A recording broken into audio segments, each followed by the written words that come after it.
Hi friends, it's Amy here. Now in this lesson, your students are going to be rounding 4-digit numbers. All right, so when we're looking at our standards, we're still at that grade 3, number sense and operation. Standard 1, understanding the place value of 4-digit numbers. Our benchmark is 1.4, rounding whole numbers from 0 to 1,000 to the nearest 10 or 100. Now, when we round numbers to the nearest 10 or 100, we're going to determine a 10 or 100 that is close to the original number.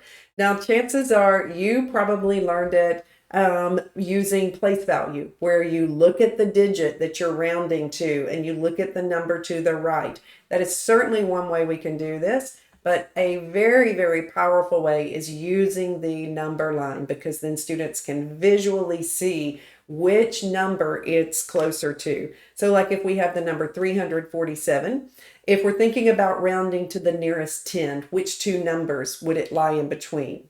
Well, it would lie in between 340 and 350. Now, what I like to have students do is write which number would be right in the middle.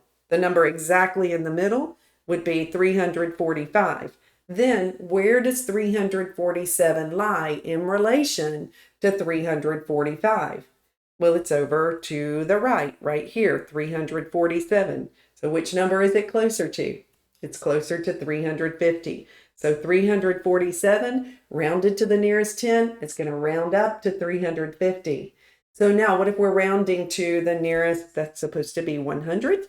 To the nearest 100, what two values would 347 lie in between if we're rounding to the nearest 100?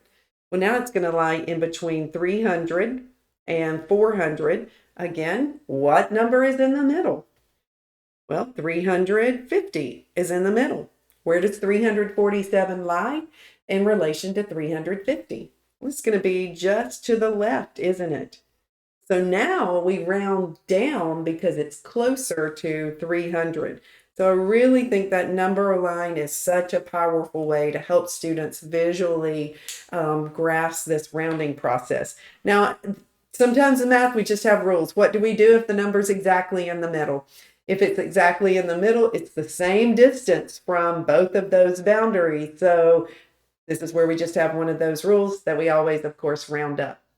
Now, the other method, which may be more likely the method that you learned, is to use place value. If you're looking at your number, we would have students underline the place value that they're rounding to.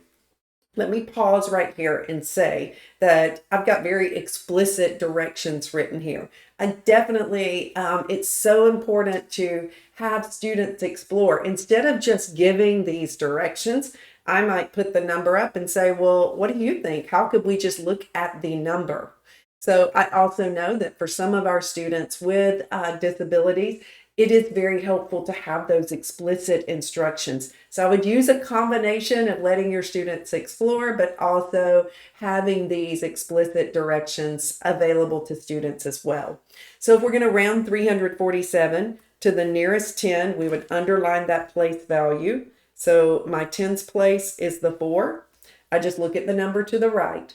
If it's 5 or more, we round up to the next 10 or 100, depending on what we're rounding to. We're rounding to 10. It is more than 5. So I'm going to round that one up to 350.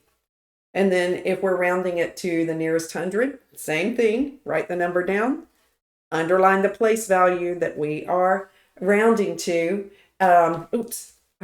I wrote the answer. All right, there we go. Underline the place value. Look at that number to the right. It's less than 5, so we're going to round it down to the lower 100. So that rounds to 300. Okay, now the thing that I really, though, also like about using number lines, sometimes it gets very tricky for students if they're looking at a question like this, round 695 to the nearest 10, because they look at that 9, they would underline, if they're using place value, they underline the 9, they say, all right, it's 5 or more, it rounds up, but how do I do that? Of course, it rounds up. If this is a case where it rounds up to the nearest 10 and the nearest 100, it's going to have the same answer. And so if students are struggling with this, again, have them look at it on a number line. Okay, if I'm rounding to the nearest 10, it would either be down to 690. What's the next 10 after 690? The next 10 is 700. So we may even need to stop and say, well, let's start at 650 and count by tens. Then we'd have 660, 670, 680, 690, and finally 700. All right, so we know that the number right in the middle is 695, which is also our magic number that we're rounding. We've already said that if it's in the middle, we always round up to 700. So I just think that seeing the number line might also be helpful with problems like this.